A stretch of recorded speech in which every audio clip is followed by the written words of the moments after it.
Hey guys, Osman here with Realty Brokerage. Today we're going to talk about a 5 to 9 college fund versus an investment property.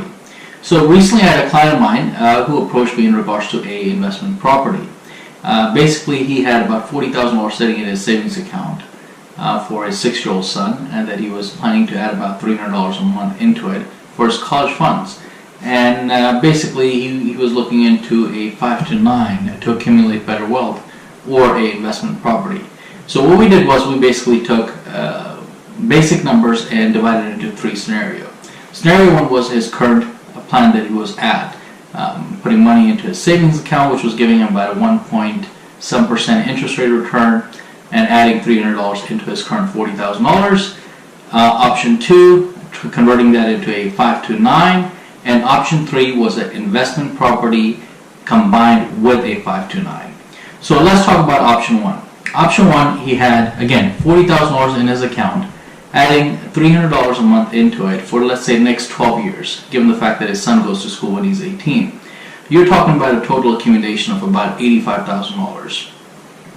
Now, $85,000 is not a whole lot of money to start your college with, given the fact that 10 years from now or 12 years from now, college will be projected to be a lot more expensive. So let's look at option 2, which is a 5 to 9, again, a great program, a lot of tax benefit and so forth. You take the $40,000, put it in the 5 to 9, and add $300 a month into it. So it gives you a better accumulation and turns it into $137,000. However, let's look at option 3, which is a combination of investment property and a 5 to 9. So rather than putting that $40,000 into a 5 to 9, what if we were to put a $40,000 into an investment property as a down payment? In this scenario, we end up getting him a property which was valued at $200,000. He put down $40,000 into it, so there was no PMI or anything like that, and his mortgage came down to $1,100 a month. However, the rental market for the area was around $1,500 a month. So right there, he was positive cash flow of $400 a month or $4,800 a year.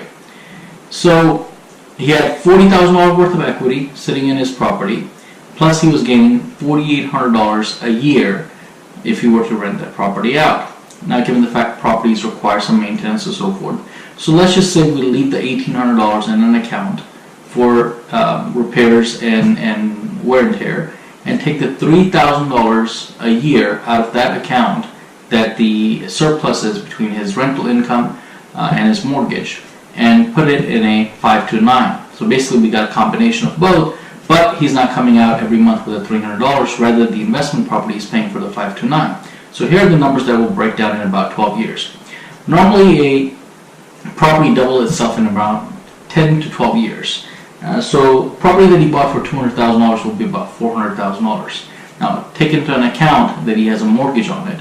So in about 12 years he would have paid around 40% of his mortgage off. So you deduct that out of the $400,000, you still have roughly $300 and change sitting in that property as an equity. Also keep in mind that every year your rental income goes up by 3%.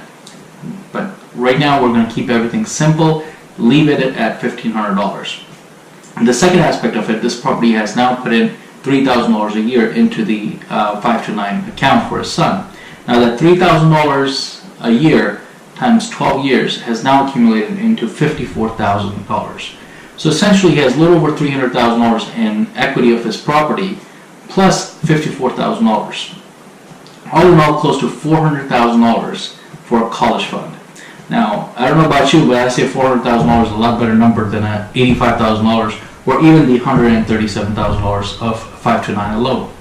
So if you guys have any question, feel free to drop a question, send me an email or text message. I'll be happy to respond back to you. Looking forward to hearing back from you, and if there's any of your real estate needs in Virginia that I can help you out with, feel free to reach out to me. Thank you guys, and have a wonderful day.